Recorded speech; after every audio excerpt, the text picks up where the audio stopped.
এই ভিডিঅ'টোত আপোনালোকে প্ৰত্যক্ষ কৰিবলৈ পাইছে পেচেণ্টজনৰ দুইটা চকু কেনেকৈ মুভ কৰি আছে।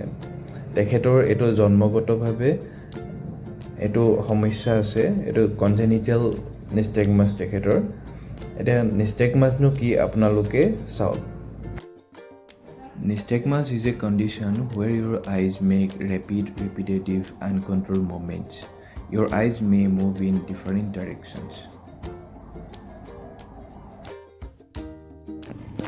যদিহে আপোনাৰ নিষ্টেগমাছ আছে, আপোনাৰ চকু দুটা হয়তো ওপৰ ফালে বা তলফালে মুভ কৰিব পাৰে বা ছাইড টু ছাইড মুভ কৰিব পাৰে বা চাৰ্কুলাৰ পেটাৰ্ণত মুভ কৰিব পাৰে।